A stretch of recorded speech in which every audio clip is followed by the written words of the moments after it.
যেটা হবে অনেকটা লাইক অপোজিশন কি স্টাইলে খেলে অনেকটা ওই প্যাটার্নে খেলবো। তো আমার কাছে মনে হচ্ছে যে যেটা দেখার দরকার ছিল লাস্ট ম্যাচে, আমরা দেখেছি যে টিমের কম্বিনেশনটা কি, সবাইকে খেলিয়েছি কার কি অবস্থা, এবং বেস্ট পসিবল সলিউশনটা খুব কাছাকাছি আছি।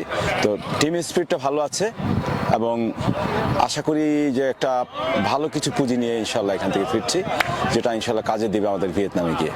এই ধরনের মিশন আসলে আমাদের যে টার্গেট, আমাদের যে ভিশন, যে আমরা যে ভিয়েতনামে খেলবো, সেটার জন্য বিশেষভাবে কাজে দিবে। কারণ এখানে আপনি যে ফ্যাসিলিটিস পাচ্ছেন, বাহরাইনের এই মাঠ বলুন, তারপরে হোটেল বলুন, ফুড বলুন, এবং আমাদের যে ট্রেনিং ফ্যাসিলিটি, সব কিছু মিলে প্লেয়াররা ফোকাস, এবং যেটা আমরা চাই যে এই সময়গুলোতে প্লেয়াররা ডিসকানেক্টেড থাকবে।